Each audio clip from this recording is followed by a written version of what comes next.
अस्सलाम वालेकुम and welcome to the show behind the wicket with Moin Khan. मैं हूं आपका host Faisal Iliyas. There are a few very big happenings in Pakistan cricket in the last week. सबसे पहले सबसे बड़ी न्यूज़ ये है कि हमारे ऑलराउंडर और एक वक्त में T20 के सबसे बेस्ट ऑलराउंडर मोहम्मद हफीज़ का एक्शन चौथी बार रिपोर्ट हुआ और दोबारा वो रिलीज़ हो गए हैं बॉलिंग करने के लिए और अब वो एक ऑलराउंडर की तरह खेल सकते हैं। सो it's a very big development for Pakistan cricket और देखना है कि वो टीम का हिस्सा बनते हैं या नहीं बनते। उसके साथ साथ यूएई के ग्राउंड्स को लेके पाकिस्तान के लिए काफ़ी वरीइंग साइंस हैं, बिकॉज हो सकता है कि बहुत सारे टूर्नामेंट्स जो हमारा सेकंड ग्राउंड है, सेकंड होम ग्राउंड है, वहाँ ना हो पाएँ बिकॉज बहुत सारी लीग्स वहाँ पे होनी है।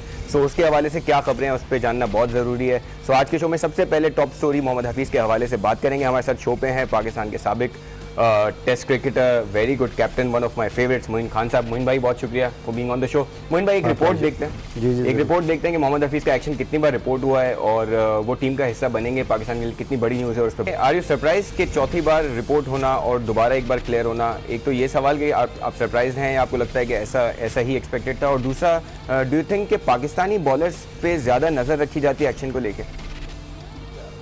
मेरा नहीं ख्याल है। पहली बात तो ये है कि पाकिस्तानी हो या कोई और दूसरा फॉरेन प्लेयर हो, आई थिंक जो रूलिंग है आईसीसी की उसके ऊपर पूरा उतरना चाहिए। अगर आपका हाथ में टिल्ट है और वो उस डिग्रीज के ऊपर जो कि उन क्लॉजेस के अंदर शामिल है उससे ज़्यादा है तो ऑफ कोर्स आपको कॉल किया जाएगा, सस्पेक्ट एक्शन। और फिर मैंने ये सवाल इसलिए किया, आपने ही जब पीएसएल चल रही थी आपने ही सुनील नारायण का कहा कि वो 4-5 मैचेस में यॉर्कर करते हुए दिखे हमें, काफी पेस। और उसके बाद वो रिपोर्ट भी हुए, उसके बाद रिपोर्ट हुए, लेकिन he is still playing in IPL में खेल रहा है। आईपीएल में आई डोंट नो अभी तक रिपोर्ट हुए कि और नहीं हुए तो क्यों नहीं हुए, मुझे तो समझ से बाहर है। बहरहाल उनका भी एक्शन बहुत ही ऑब्वियसली नजर आता है नेकेड आई से भी कि उनका चकासा टिल्ट ऑफ 15 डिग्री से ज्यादा जो है वो टिल्ट होता है। और वो हफीज ने बहुत टाइम परफॉर्म किया पाकिस्तान के लिए और टाइम्स मैच जिताएं। चैंपियंस ट्रॉफी का फाइनल में आप देख लें जितनी क्रंच इनिंग उन्होंने आके खेली थी, फ़खर जमान को जिस तरह रिस्पॉन्ड किया था at the and, I think बड़ी आउटस्टैंडिंग इनिंग्स हैं उसकी और बड़े इफेक्टिव रहे। नॉट ओनली कि सिर्फ बॉलिंग बैटिंग बट फील्डिंग में भी इफेक्टिव है, बड़े सेफ हैंड्स हैं और बड़ी अच्छी परफॉर्म। डाउट एबिलिटी पे कोई नहीं है, but how he respond after getting clearance from ICC कि अब कहाँ देखेंगे पाकिस्तान के जो सेलेक्टर्स हैं उनको कहाँ देखना पसंद करेंगे, कहाँ कैंप में बुलाएंगे पहले या डायरेक्ट मैचेस के अंदर देंगे। तो आई थिंक मेरा अपना ज़ाती ख्याल है जो कैपेबिलिटी है उसको डायरेक्ट मैचेस में खिलाना चाहिए और सरप्राइज देना चाहिए बैट्समैनों को। Absolutely. Before we come to the next story of the show, आप सबको हम ये बता दें कि आप भी शो का हिस्सा बन सकते हैं। मोइन खान साहब से डायरेक्टली बात कर सकते हैं। जो हमारे नंबर्स हैं वो हमारी स्क्रीन पे डिस्प्ले हो रहे हैं, so you can call us, you can talk to Moin Khan साहब and you can also become part of the activity that we do in the show. वो भी आप बन सकते हैं अगर आप अच्छी कॉल करेंगे, अच्छे सवाल करेंगे। सो मोइन भाई, एक चीज़ बड़ी अच्छी हो रही है पाकिस्तान में क्रिकेट के रिवाइवल के हवाले से, वो ये है कि बहुत सारे बोर्ड्स के साथ हम ये बात करना शुरू हो गए हैं कि पूरा जो हमारा बायलैटरल सीरीज़ है उसमें से T20 इंटरनेशनल्स या कुछ ODI इंटरनेशनल्स पाकिस्तान में खेले जाएँ। और उसमें एक अच्छी डेवलपमेंट ये हुई है कि पाकिस्तान ने रिक्वेस्ट की है न्यूजीलैंड की टीम से कि जब वो बायलैटरल सीरीज़ के लिए यूएई में आते हैं तो वो 2 T20 इंटरनेशनल पाकिस्तान में खेलें। और उनके चीफ एग्जीक्यूटिव ने very good news for all of us कि उन्होंने ये कहा कि हम कंसिडर कर रहे हैं पाकिस्तान में आना। सो कितना पॉजिटिव है पाकिस्तान में क्रिकेट के रिवाइवल के लिए और कितना आपको एफर्ट्स दिख रही हैं पीसीबी की? आई थिंक सबसे इम्पॉर्टेंट चीज़ यही है कि हम प्रीवियस रिकॉर्ड अपना देखते हैं। अब जब जिम्बाब्वे आई एंड देन श्रीलंका आई, वर्ल्ड 11 की टीम खेल के चली गई, PSL का फाइनल हो गया, फिर PSL के 2 मैचेस हो गए, फिर फाइनल कराची में हो गया। तो आई थिंक एक बड़ा पॉजिटिव, वेस्ट इंडीज़ की टीम आ गई 3 मैच खेल के, तो एक बड़ा पॉजिटिव मैसेज गया है पूरी दुनिया को। तो now they start thinking it's very safe country और यही मैसेज पहुंचाना था पीसीबी को भी और as a citizen of Pakistan हम सबको, और वो मैसेज पहुंच गया दुनिया में। यही वजह कि अब टिल्ट शुरू हो गया है लोगों का कि पहले तो सोच भी नहीं रहे थे, स्ट्रेट अवे आपको मना कर दिया जाता था, बट ये कम से कम एक सोच डेवलप होनी दोबारा शुरू हो गई है जिसमें मैं समझता हूँ कि बहुत बड़ा रोल ऑफ कोर्स पीसीबी का है। नजम सेठी साहब और सुभान अहमद जो कि अभी रिसेंटली बोर्ड मीटिंग से आईसीसी के होकर आए, तो नेशनली उन्होंने कन्विंस किया होगा, वहाँ पे अपना केस प्लीड किया होगा और दुनिया ने देखा है कि वाकई बड़ा सेफली और साउंड हुआ है इन ग्राउंड्स के ऊपर मैचेस और कोई प्रॉब्लम किसी किस्म की नहीं आई। So it's a good sign कि पाकिस्तान में रिवाइवल हो रहा है। If you allow us, we have a caller with us. Can we know क्या सवाल है? हेलो जी, कौन सा बात कर रहे हैं, क्या सवाल है? जी मेरा नाम कासिम है, हैदराबाद से। मैं ये कह रहा हूँ कि मोइन खान साहब से मुझे पूछना है कि शकील खान का फ्यूचर कैसे देख रहे हैं? अभी उनकी पाबंदी में कुछ कमी आ सकती है, नहीं आ सकती? यार ये तो नेशनल क्रिकेट बोर्ड बताएगा, और वो क्लॉजेस जो कि इस लॉ के अंदर इम्प्लीमेंट किए हैं और जो उनको इन्फोर्स किया गया, उनको बैन लगाया गया, वो नेशनली उनके कंडक्ट के ऊपर भी डिपेंड करता है, क्योंकि शर्जील पहले कभी ऐसी एक्टिविटीज़ में मुलविस नहीं रहे थे। तो नेशनली कंसिडरेशन तो होती है जब आपका एक्ट अच्छा हो, आप सही बिहेव करें और रिस्पॉन्ड करें, जिस तरह रिहेबिलिटेशन होती है हर चीज़ की। तो मेरा ख्याल है कि जिस तरह मोहम्मद आमिर को टाइम से पहले जो है माफ़ी मिल गई थी, तो शर्जील भी एक अच्छा प्रीवियस कैरियर हिस्ट्री रखते हैं अपनी, एक साउंड। तो उम्मीद तो करता हूँ मैं, और क्योंकि वो एक टैलेंटेड भी प्लेयर हैं, यंग प्लेयर हैं, और पाकिस्तान अनाउंस कर दे कि आप भी हमारे शो का हिस्सा बन सकते हैं, कॉल करके मोइन भाई से बात कर सकते हैं। मोइन भाई, do you think it's a positive sign from New Zealand cricket? और ऑस्ट्रेलिया ने जिस तरह राइट अभी मना कर दिया था कि वो पाकिस्तान में कुछ नहीं खेलेंगे, but New Zealand is taking a different stance, और वो कह रहे हैं कि हम कंसिडर कर रहे हैं कि वो पाकिस्तान में आएंगे। So it's a good sign for Pakistan. Of course it's positive, जैसे हमने डिस्कस किया कि पॉजिटिव वाइब्स अब आएंगी। Yes. उसकी वजह यह है कि हम प्रीवियसली अपनी अच्छी मैनेज क्रिकेट को हमने मैनेज कर लिया, और हम दिखा चुके हैं कि हम we can hold big events. I think एक पॉजिटिव साइन। और न्यूजीलैंड ने हमेशा पाकिस्तान क्रिकेट को राइट ऑफ नहीं किया कभी भी, हमेशा डायलॉग रहे हैं दोनों बोर्ड्स के बीच में, यू नो। जैसे ऑस्ट्रेलिया ने आपको क्लियरली मना कर दिया, पाकिस्तान को भी चाहिए, अगर आपके यहाँ कोई टीम नहीं आ रही तो देन थोड़ा सा ज़रूर अब दिखाने चाहिए आके, क्योंकि अब हम प्रूव कर चुके दुनिया को कि that we are safe and we can hold the events. Like previously हम इतने सारे इवेंट्स कर चुके हैं, अब कोई बहाना नहीं रह गया किसी के लिए। तो ये बेसिकली टोर्स रेसिप्रोकल बेसिस के ऊपर होते हैं, तो वो चीज़ रहनी चाहिए, रादर देन कि आप सिर्फ एक तरफ खेल रहे हैं और फिर दूसरे बोर्ड जो है वो आपकी बात ना मान रहे हो। बिल्कुल सही। तो ऐसा नहीं, बायलैटरल सीरीज होनी चाहिए और पाकिस्तान आना चाहिए टीमों को अब। Yes, let's see footage as to what efforts Pakistan. As a Pakistani हर प्लेयर की ख्वाहिश है अपने मुल्क में खेले, भाई अपने मुल्क में अपने क्राउड के सामने खेले, ग्राउंड भरे हुए हो। दुबई में, शारजा में ग्राउंड नहीं भरते इतने ज़्यादा, पब्लिक तो ज़रूर आती है वहाँ पे, यू नो, बट कंसिस्टेंटली इतनी क्रिकेट होती है वहाँ पे, ज़्यादातर जॉब करने वाले लोग हैं। It's not affordable for them कि वो एवरी डे कोई मैच देखने आए, यू नो। तो इस वजह से खाली ग्राउंड नजर आते हैं। मेरा ख्याल है कि एक यहाँ पे जब आ जाएगी जो बात चली है अभी, इंशाल्लाह उम्मीद है कि शुरू के मैचेस इंशाल्लाह होने जा रहे हैं पीएसएल के, तो यकीनन फ्रेंचाइजीज को भी फ़ायदा होगा, पाकिस्तानी कौम को भी फ़ायदा होगा कि अपने स्टार्स को देखेंगे, as well as the international stars will come also, उनको भी देखेंगे, अच्छी क्रिकेट देखने को मिलेगी, वेन्यूज़ भरे हुए नजर आएंगे। लोगों में एक कहना चाहिए कि एक दफ़ा फिर हमें देखने को जो हमेशा पीएसएल के लिए होता है, लोग भी वेट कर रहे हैं कि हमारे मुल्क में हो ये क्रिकेट, तो एक बहुत बड़ी अपॉर्चुनिटी होगी एज इसको अगर आप रेवेन्यू जनरेशन भी कह रहे हैं, एम्प्लॉयमेंट कह रहे हैं, for commercial point of view में सारी चीज़ें आ जाती हैं, तो पाकिस्तान के लिए बहुत बड़ा फायदा होगा, बहुत रेवेन्यू आने का चांस है। पाकिस्तान के अंदर जो भी अभी तक फ्लोट हो रहा था दुबई के अंदर, वो पाकिस्तान के थ्रू बाहर भी जाएगा, तो पाकिस्तान के थ्रू ही जाएगा, which is a good sign for Pakistan। भाई आपकी बात से कंप्लीटली एग्री करूंगा कि मैचेस देखने का मजा उस वक्त ही आता है जब ग्राउंड पूरा खचाखच भरा होता है, जैसे हमने कराची में फाइनल होते हुए देखा। It was a sight to watch. So we will go for a break, when we come back we will continue our discussion with Moin Khan साहब, सो स्टे विद अस। होते हैं वो देखेंगे कितना लॉन्ग टर्म में जा सकते हैं। देखें, इवेंचुअली उन्होंने भी प्लान करना है, और यही वजह है वो प्लान कर रहे हैं अपनी लीग, बिकॉज के पाकिस्तान की इवेंचुअली क्रिकेट अपने मुल्क में आनी है, वो हमारे होम ग्राउंड नहीं रहेंगे, तो वो अपना प्लान तो करेंगे ना, उनके ग्राउंड की रौनकें कैसे रहेंगी। अगर पाकिस्तान वहाँ नहीं खेलता, आज पाकिस्तान टीम राजी हो जाती है सारी पाकिस्तान में आने के लिए, तो उनके ग्राउंड तो वीरान हो जाएंगे। उन्होंने कुछ तो प्लान करना है अपने आप को, सही बात है, आगे बढ़ाने के लिए। There are so many angles to look into this matter. I think वो अपनी जगह ठीक है, पाकिस्तान अपनी जगह ठीक है, but the way they are handling it, like समझदारी से मैं समझता हूँ कि पीसीबी इस वक्त एक्ट कर रहा है उनके ऊपर, बिकॉज उनको भी पता है कि पाकिस्तान क्रिकेट अगर यहाँ से चली गई तो उनके भी ग्राउंड वीरान हो जाएंगे। उनकी जो अपनी लीग है, उस लीग में पाकिस्तान से ही प्लेयर चाहिए होंगे इनको, क्योंकि पाकिस्तानी लोग रहते हैं वहाँ पे। सही बात, यू नो, उस लीग की भी जो कहना चाहिए सक्सेस, वो पाकिस्तान क्रिकेट से, पाकिस्तान क्रिकेटर से, पीसीबी से रिलेट कर रही है।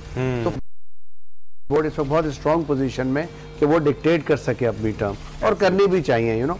आई थिंक अल्लाह करे क्रिकेट फ्लरिश ही हो, क्रिकेट को कोई नुकसान ना हो, किसी क्रिकेट बोर्ड को नुकसान नहीं होना चाहिए, एमिकेबली चीज़ें हल हो जानी चाहिए और कोई इंटरेस्ट नहीं आनी चाहिए। यही हम सबका ख्याल है cricketers as a cricketer point of view कि क्रिकेट फ्लरिश होनी चाहिए ताकि ये इंडस्ट्री और बड़ी हो और इसमें और मजीद गुंजाइश निकले लोगों के लिए। Malaysia as a second option, do you think that is the right option? Because हमने क्रिकेट इतनी होती है, वो इंटरनेशनल होल्ड तो कर सकते हैं इवेंट, वो ग्राउंड ऐसा है। अब देखना ये है कि कितने मैचेस खेल सकते हैं, पिच के क्या बिहेवियर है। कभी हमने बड़ी क्रिकेट वहाँ पे देखी नहीं। There are so many angles which you have to look into. Weather is an issue over there. Weather it's the most important because tropical weather होता है, इतना ह्यूमिड होता है, आपके प्लेयर्स बहुत ज़्यादा अनफिट होंगे। श्रीलंका में हमने देखा है जब भी टीम जाती है तो कितने मैचेस होते हैं, कितने नहीं होते, ये सब चीज़ें देखनी होंगी। आई थिंक एकदम फुल फ्लैश सीरीज आप नहीं खेल सकते मलेशिया में बिकॉज के एक ही वेन्यू है। आई डोंट थिंक सो कि अभी दूसरे वेन्यूज तैयार है वहाँ पे, तो लेट्स सी क्या होता है। बट मेरा ख्याल है इवेंचुअली हम यूएई में ही खेल रहे होंगे और उसके बाद इवेंचुअली हमने तमाम टीमों को अपने मुल्क में इनवाइट करना है। बिल्कुल सही। अच्छा मोइन भाई, आईपीएल का हमने देखा है कि वो एक पूरा सीजन उन्होंने साउथ अफ्रीका में किया, लेकिन हमने देखा कि वहाँ पे भी उनके ग्राउंड्स पूरे भरे हुए रहे। बिकॉज इंडिया को एक एडवांटेज है, they have their viewers all around the world. आपको लगता है पाकिस्तान अगर किसी और वेन्यू पे जाता है तो ऑडियंसेस का ग्राउंड्स में आना भी थोड़ा डिपेंड करता है ना कि पाकिस्तानी देखें कि कितना इंटरेस्ट रखते हैं, कितनी पॉपुलेशन है वहाँ पे, कितने बिजनेस कम्युनिटी है। इंडियंस की बिजनेस कम्युनिटी है बेसिकली वेल ऑफ लोग है अक्रॉस द ग्लोब, तो इसकी वजह से भी बहुत ज़्यादा उनको एडवांटेज तो मिलता है। और ज़्यादातर पाकिस्तानी जो हैं वो एम्प्लॉयज़ लाइक नौकरी पेशा लोग हैं, तो इतना इजी नहीं होता किसी के लिए कि every day you go ground to the ground buy tickets and just to go there and watch the match. It's not easy. पहले साल आप अगर मलेशिया में चले जाते हैं आपको मे भी बहुत ज़्यादा अट्रैक्शन मिले और सारे पाकिस्तानी आ जाएं, बट जैसे ग्रेजुअली यूएई में हुआ, ग्राउंड हमेशा फुल नहीं होते। या तो उसकी कैपेसिटी इतनी हो कि देखने में टीवी के ऊपर आपको लगे कि हाँ यार ग्राउंड भरा हुआ है, 4-5-6 हज़ार लोग आ गए और ग्राउंड भर गया। आहिस्ता ग्रेजुअली ये कम होना शुरू हो जाता है बिकॉज कि जब एक बहुत ज़्यादा कहना चाहिए कि किसी चीज़ की आपको इजी एक्सेस मिल जाती है तो उसकी वो वैल्यू नहीं रहती। एब्सोल्युटली। आई थिंक यूएई में ही हमें इवेंचुअली करना पड़ेगा और करना भी चाहिए बिकॉज कि हमारी पॉपुलेशन वहाँ पे ज़्यादा है। वहाँ पे फिर भी लोग ये है अभी भी बहुत स्टारडम को भी फॉलो कर रहे हैं, क्रिकेट को भी फॉलो कर रहे हैं, तो ये चाम तो मौजूद है। बिल्कुल सही। अच्छा मोइन भाई, हमने देखा है कि आईपीएल में बहुत सारे जो अफगानी प्लेयर्स हैं वो बहुत अच्छा परफॉर्म कर रहे हैं, वो लाइमलाइट में आ रहे हैं। राशिद खान को हमने परफॉर्म करते देखा, बहुत सारे यंगस्टर्स वो आ रहे हैं। सो आपको लग रहा है कि अब आईपीएल पीएसएल का मवाजना करने की हमें ज़रूरत है और जो पॉजिटिव चीज़ें वहाँ पे हो रही हैं वो पीएसएल में वो पॉजिटिविटी लाना, जैसे यंगस्टर्स को ज़्यादा चांसेस देना? चांसेस बिल्कुल मिल रहे हैं Faisal, which is a good sign. हमने देखा पीएसएल में भी यंगस्टर्स को मिला है, बट अनफॉर्चुनेटली पीएसएल में वो परफॉर्मेंसेज नज़र नहीं आई यंगस्टर्स की तरफ से। एक दो लड़के नए नजर आए जैसे हुसैन तलत, वो फिर पाकिस्तान टीम में आ गए, शाहीन शाह आ गए, तो 2-3 यंगस्टर हमें मिले और हर सीजन मिल रहे हैं। इसी तरह आईपीएल इतनी बड़ी लीग है, डबल लीग होती है, होम एंड अवे सीरीज होती है, 45 दिन का टूर होता है। वेयरएज हम अपना देखें तो हमारा छोटा फॉर्मेट है, छोटा टूर्नामेंट है। मवाजना हम उस सूरत में कर सकते हैं जब ये पूरी लीग हमारे घर में आ जाएगी, हमारे मुल्क में आ जाएगी। यू नो, अभी आप कंपैरिजन करेंगे तो आपको हर शहर में इंडिया में ग्राउंड भरे हुए नजर आते हैं, जो कि दुबई में आपको नजर नहीं आते, जो कि आप एक ही वेन्यू और ये मोस्टली दो वो पॉपुलेशन नहीं है वहाँ पे, वो या वो कहना चाहिए कि फॉलोअर्स नहीं है गेम के इतने ज्यादा कि आपके ग्राउंड भर सके। और मेरा ख्याल है कि जब तक बिल्कुल आते हैं कि हम राइट डायरेक्शन में जा रहे हैं और ये इवेंचुअली पाकिस्तान में जिस वक्त लीग आ जाएगी देन 1-2 सीजन के बाद आप कंपेयर कर सकते हैं। इंशाल्लाह एक बहुत बड़ा ब्रांड बन गया पीएसएल, तो हम किसी से भी दुनिया में कम्पीट कर सकते हैं। अगर दुनिया में कोई लीग्स एग्जिस्ट करती हैं तो वो शायद आईपीएल और पीएसएल ही हैं, दोनों मोस्ट जो कि सबसे व्यूअरशिप होती है इसके अंदर। Oh yes. अच्छा मोइन भाई, 11th को हमने आइलैंड के साथ टेस्ट मैच खेलना है। हम कल के शो में अपने पूरे जो सेकंड वार्म अप मैच हो रहा है उसके बारे में बात करेंगे, लेकिन आपको क्या लगता है कि do you think it will be an easy go for Pakistan, island जैसी टीम जो पहली बार टेस्ट मैच खेल रही है, या आपको लगता है कि island can also give us a tough time? देखिए, क्रिकेट कोई भी फॉर्मेट हो ईजी नहीं है, आपको हार्ड वर्क करना पड़ता है। अनफॉर्चुनेटली पाकिस्तान की जो स्ट्रेंथ है इस वक्त, जो हमारा वेपन होना था, यासिर शाह टीम में मौजूद नहीं है, तो विकेट टेकर नहीं। आई होप कि शादाब उस तरह की गेंद कर, शादाब ने अच्छे विकेट लिए वैसे। मैं यही कह रहा हूँ कि अगर वो कंटिन्यू करता है तो he can be the Trump card for Pakistan. Otherwise आपके पास फास्ट बॉलिंग में अगर देखें तो मोहम्मद आमिर है, मोहम्मद आमिर का चलना या फास्ट बॉलिंग का चलना जरूरी है, लेकिन उन तमाम चीज़ों के साथ साथ पाकिस्तान का जो बैटिंग है उसको क्लिक होना बहुत इंपॉर्टेंट है। अगर आप 300+ रन करेंगे तब आपके पास चांस है, अदरवाइज आप बहुत ज़्यादा फाइट करनी पड़ेगी। और ये सोच लिया कि जहनों में कि इजी होगा, इजी टास्क है, तो इतना इजी नहीं होगा। You have to fight it out जीतने के लिए, और ये प्रेशर पाकिस्तान के ऊपर ज़्यादा होगा, उनके ऊपर नहीं होगा। उनके लिए तो पहला टेस्ट मैच है, बट पाकिस्तान के लिए एक बड़ा रिस्पेक्ट का मैं समझता हूँ कि ये सिनेरियो बन रहा है। की टीम ऐसी है जो हमें टफ टाइम देती है, हमें याद होगा मिला हुआ है 2007 वर्ल्ड कप के अंदर Yes. हमारे साथ जो हुआ था, तो उसमें आपको पता ही है। तो आई होप पाकिस्तान अच्छा करे और उम्मीद मैं ये रखता हूँ कि अच्छा करेगी। लेकिन पाकिस्तान की दोनों फील्ड में लाइक बैटिंग बॉलिंग दोनों क्लिक इंप्रूव करने की जरूरत है। अच्छा, शादाब ने एक तो विकेट ली हैं और आपके क्वेटा ग्लेडिएटर्स के बॉलर राहत अली, उन्होंने बड़ी अच्छी बॉलिंग की आज और वो बड़े रिदम में दिखे हैं, बहुत फिट दिखे हैं। Do you think he should make it to the playing 11? बिल्कुल, टेस्ट मैचेस में होना चाहिए। राहत को मैं हमेशा बड़ा रेट करता हूँ, स्पेशली टेस्ट मैचेस में, और जो स्किल्स उसने डेवलप किए, इसी वजह से हमने कोटा ग्लेडिएटर में भी उनको लिया था। तो उन्होंने हमारी टीम से बेस्ट बॉलिंग की है, हाईएस्ट विकेट टेकर थे हमारी टीम के।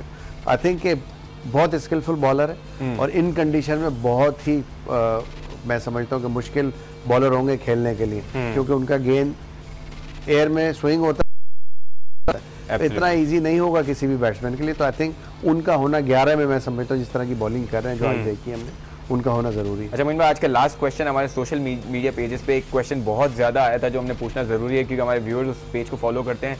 इंजामुल हक साहब जो हमारे चीफ सेलेक्टर हैं, उनसे पूछा गया कि सिर्फ एक कीपर है, अगर उनकी, क्योंकि वहाँ का वेदर बड़ा डाइसी है, कभी भी बंदे बीमार हो सकते हैं वो, तो उन्होंने जवाब दिया कि हम कोशिश करेंगे कि सरफराज को ठंड ना लगे।